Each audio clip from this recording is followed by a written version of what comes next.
What's up, B Squad? It is your boy JB, and I am here today with a review for The Real Housewives of Potomac Season 7, Episode 2. The episode is titled Allegation something. Allegation Nation, you guys. So, before we go ahead and get into this review, if you guys are watching this video or any other video on the channel and aren't subscribed, then I need you guys to do me a solid favor and stop taking me out on this date and having me pay for it at the end of it. You guys know you can do me that favor by liking the video, subscribing to the channel, and turning on those post notifications, you guys.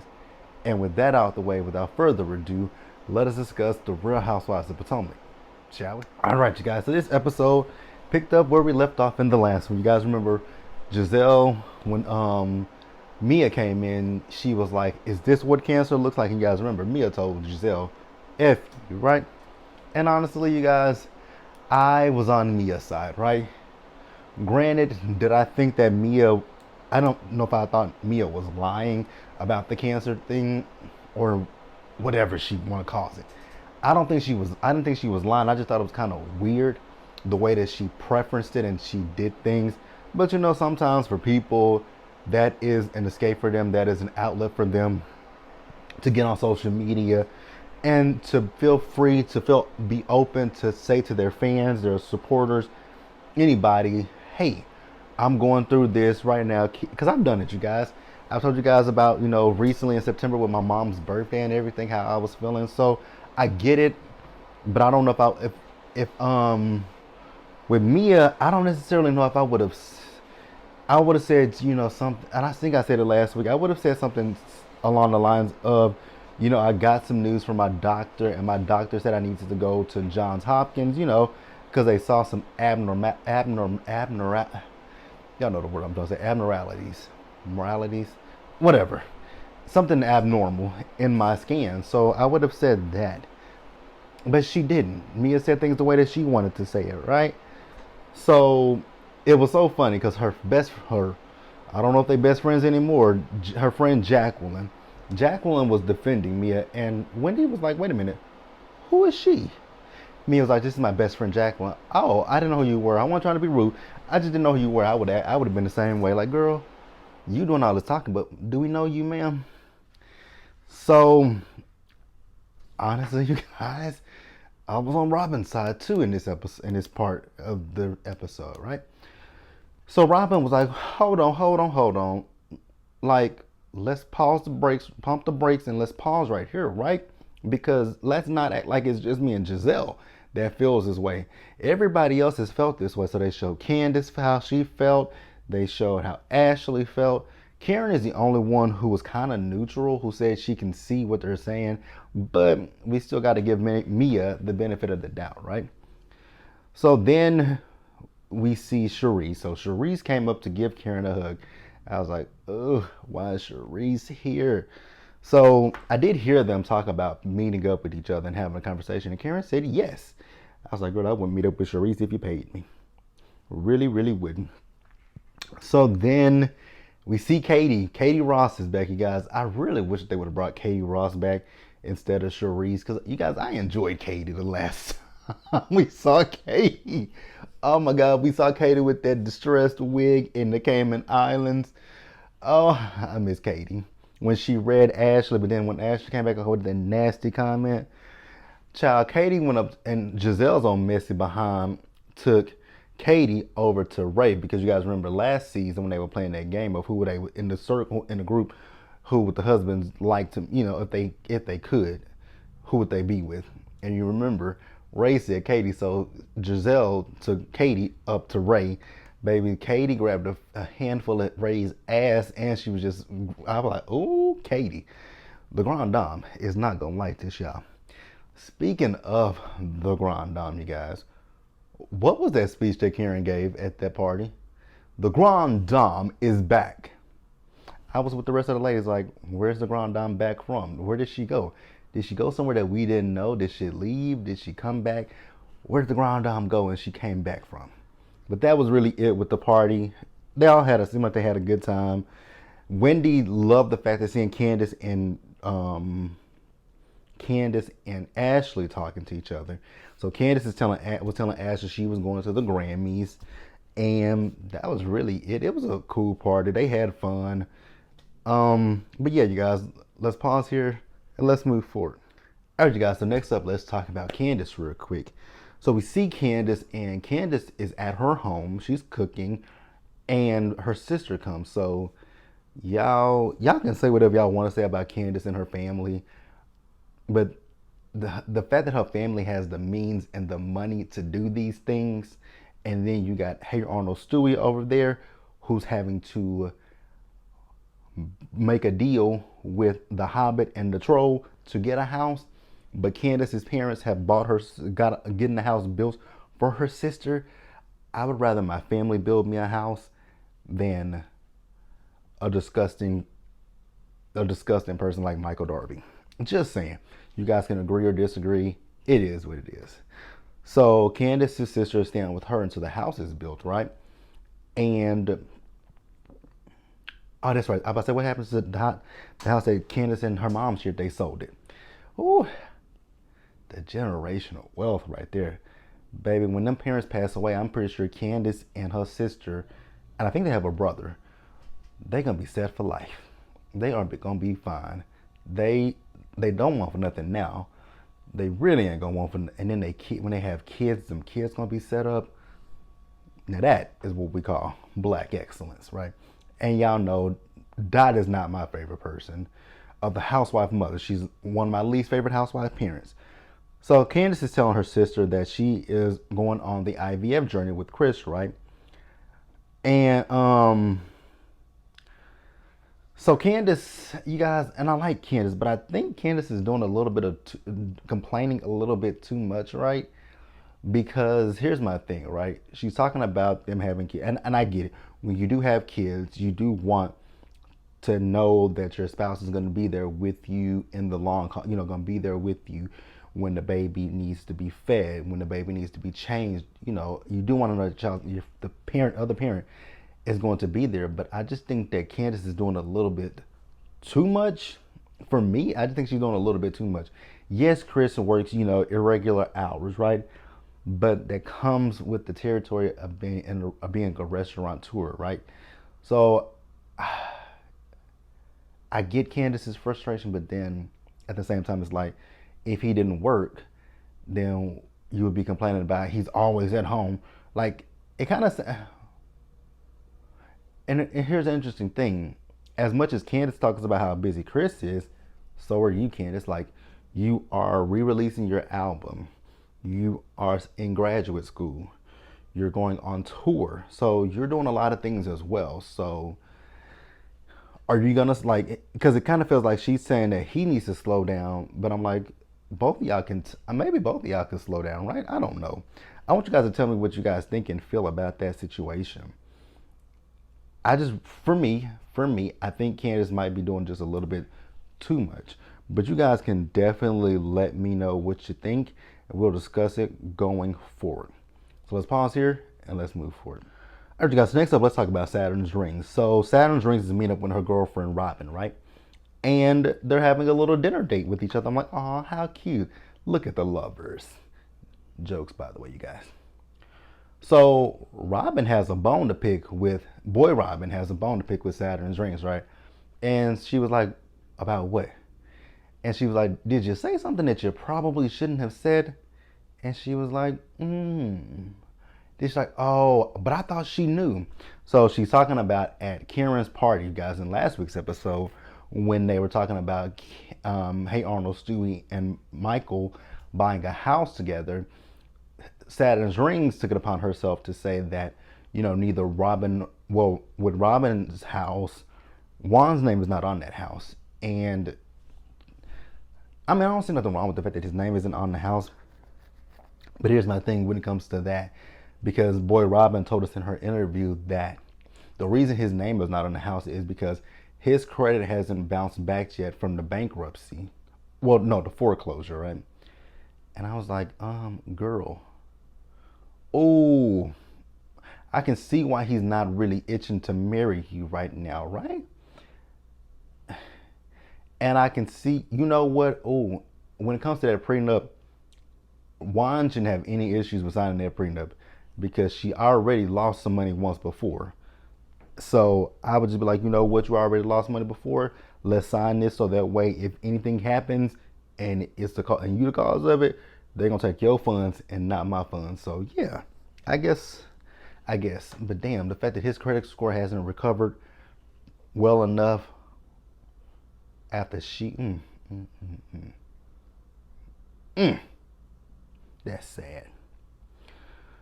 So then they talk about, Ashley and how they don't think that she's getting a divorce, but then somehow they mentioned Mia, and Giselle was like, "Do you think I should text Mia?"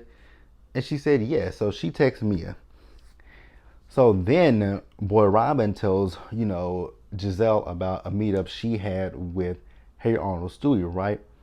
So this is what I was talking about. If you guys read my community tab, I was talking about this particular scene right here on my community tab after last week's episode. So Boy Robin and Hey Arnold Stewie, they went out with each other, right? So Hey Arnold Stewie told Boy Robin that at 2:45 in the morning, Chris Bassett slid into her DMs and said, so she was at she was at a bar, and Chris saw her Instagram. It was her Instagram stories that he responded to, and he said she should have come to the W. And she was like, who was he at the W with at 2:00 in the morning? And I know for sure he wasn't there with Candace. So Boy Robin says, you do know he works at the W, right? So he was probably telling you to come down there because he wanted your business.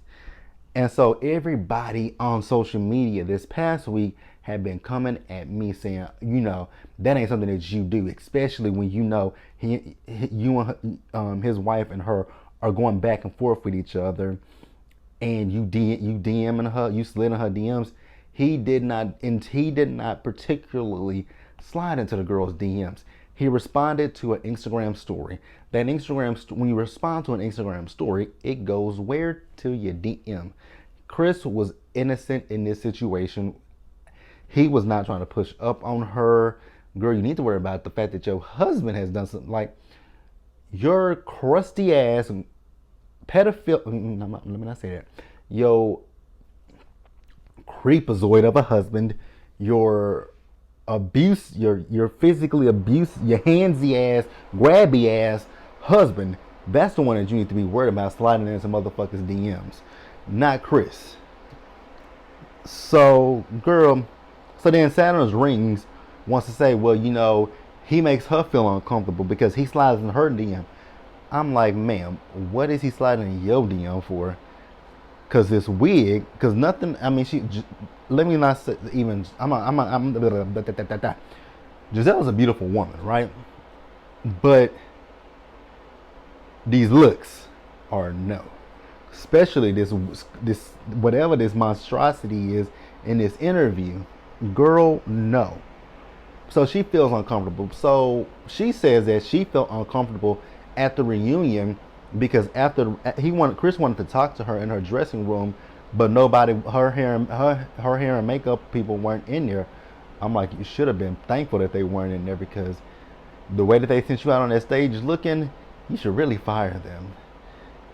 And you should really fire Cal. Like, is Cal still in school? Like, is he still learning how to do wigs? Because his wigs are horrible. So, yeah, she felt uncomfortable about that.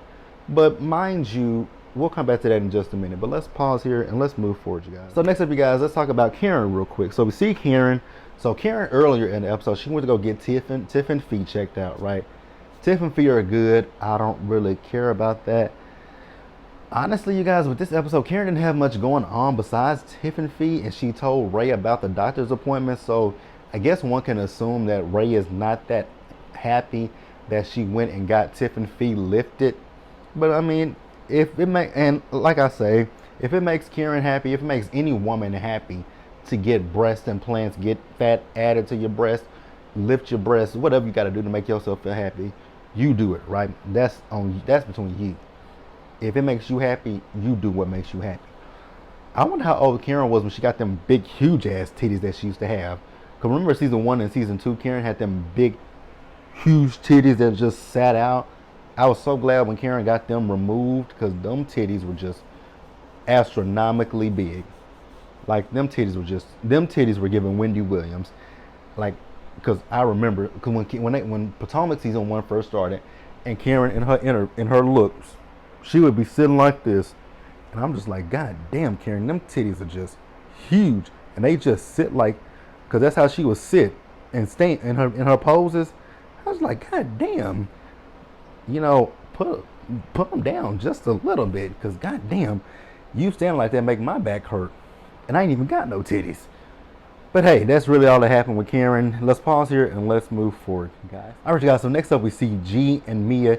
They're having lunch with Jacqueline, guys. So the jury is kind of still out on Jacqueline. I don't necessarily know that I'm going to dislike Jacqueline, but I'm still trying to fill Jacqueline out. I didn't like Jacqueline in this scene talking about Karen because of the fact that Mia felt that Karen didn't give her a heads up about the girls. But she technically did in that text message. If you actually read it, she was telling you she met up with the girl. Girl, y'all know how I feel about Mia. Mia's not my favorite person. I could have done without Mia. Now, here's the thing that I found so interesting with Mia. So Mia lets us know that she and Jacqueline have been friends since they were 15. I was like, well, damn. If y'all been friends since you were 15, you really just threw your 15-year friendship. Like, you really just I'm ready to see what happens with them, how they fall out. Because, girl, you just put your friend on blast last week, and I was just like, would never do that to my friend.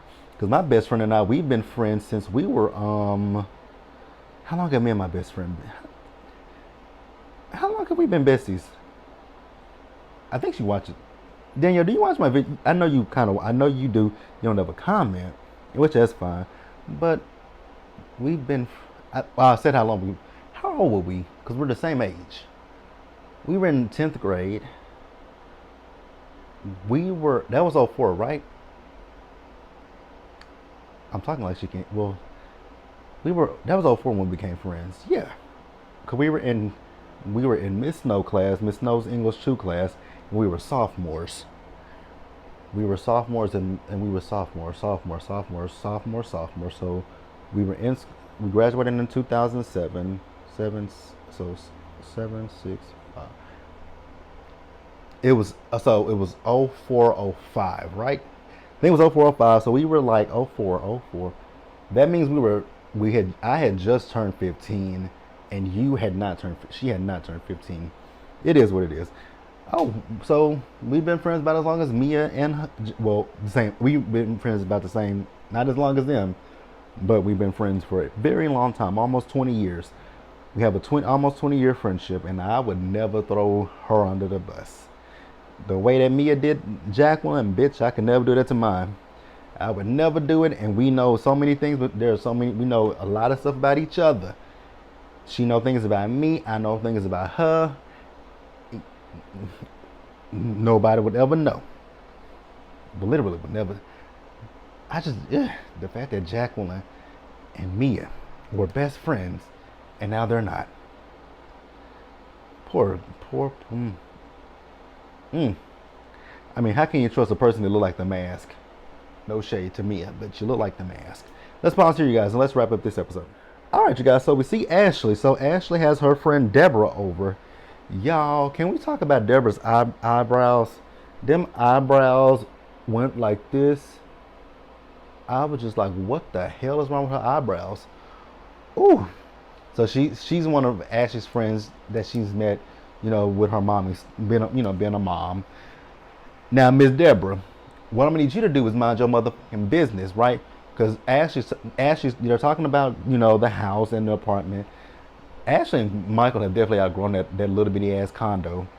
So Michael wants to stay there because he doesn't want to get a house because Michael doesn't want to do upkeep. I kind of understand. Like, I was having a conversation with one of my friends about that.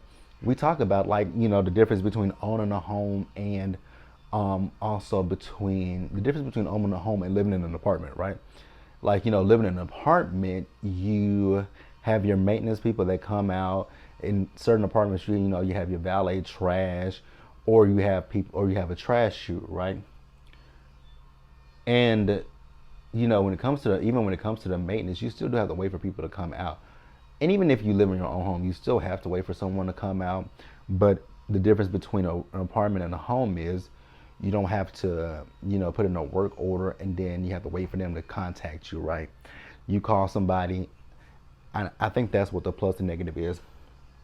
The apartment, you don't pay for it. When it's your own home, you pay for it.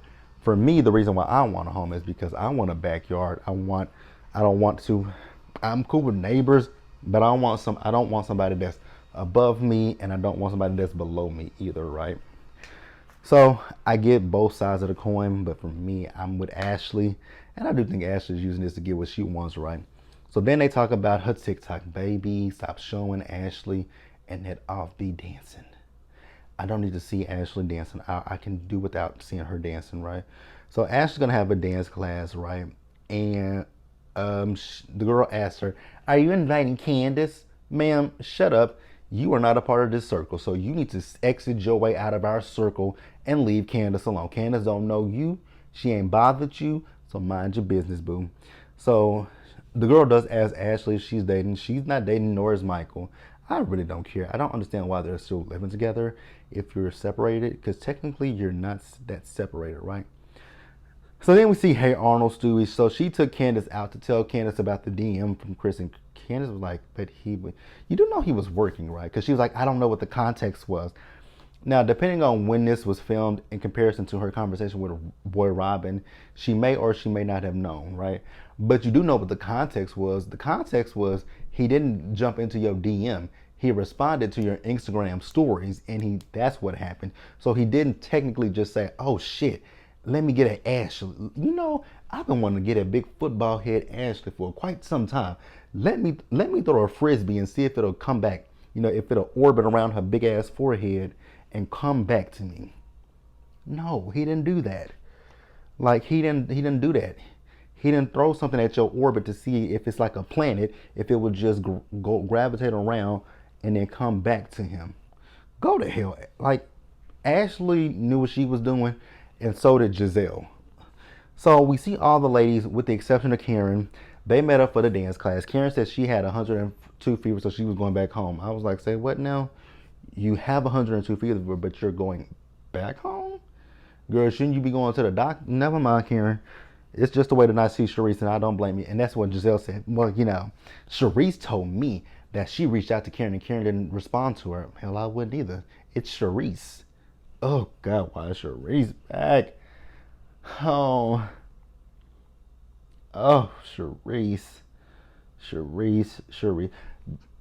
Giselle, let's talk about you real quick. And you talking about that wig is giving Beyonce. No, it's not.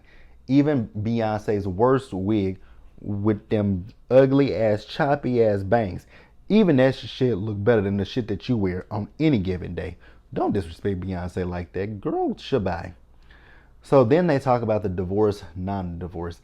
I don't get why Giselle is so opinionated about it. If Ashley wants to divorce Michael, let her divorce him. If she don't want to divorce him, it is what it is. I don't care.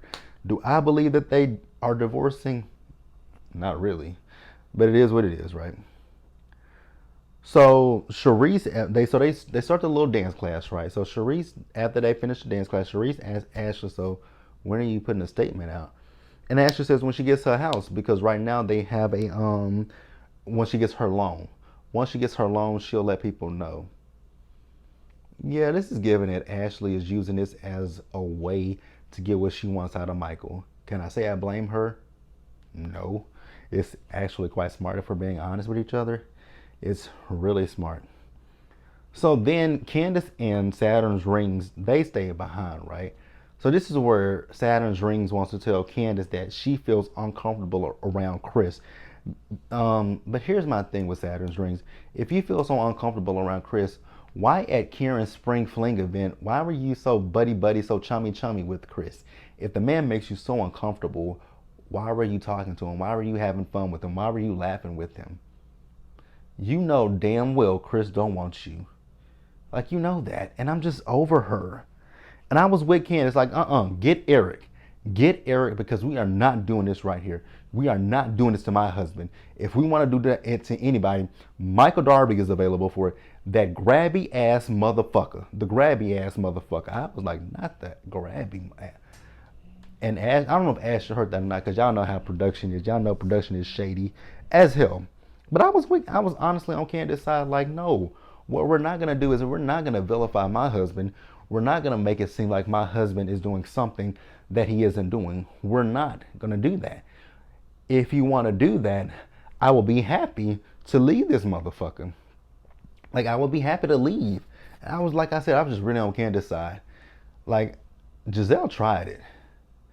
Because I just go back to what I just said a few minutes ago. If Chris Bassett made you feel so uncomfortable, you've been laughing with him, you've been talking to him.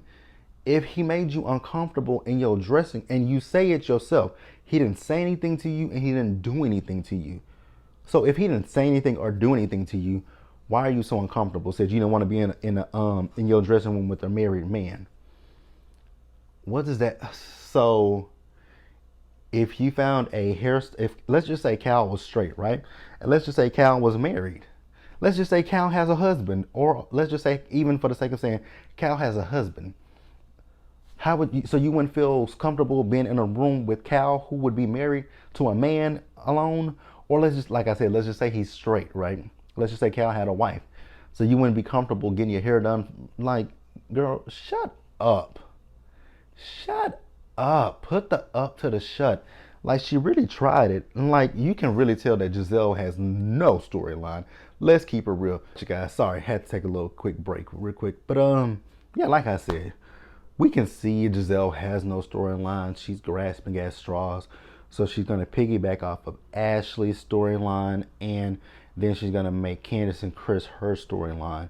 And it's just bullshit. It's just bull. It's bull. It's bull. It's bull. But then I got to say to Candace, you guys know I like Candace, right? But I got to say to Candace, I've wondered this for quite some time. Why does Candace think that she's her friend? Candace, that woman is not your friend. That woman only used you to get Monique off the show. Let's keep it a buck. She wanted Monique gone so badly. She wanted Monique gone. Now, am I a big fan of Monique's? No. But I can see the writings on the wall. That was obvious and clear as day. But that's really all I got, you guys. Drop down in the comments and let me know what you guys thought about the episode. Subscribe to the channel. Turn on your post notifications. Share the video, you guys. And until the next time, you guys, stay safe out there. Take care of yourselves, you guys. Remember to wash your hands, wear a mask, socially distance, be blessed. And I will see you guys in the next one. Bye, guys. And also be sure to give me a big, huge thumbs up. See you guys later.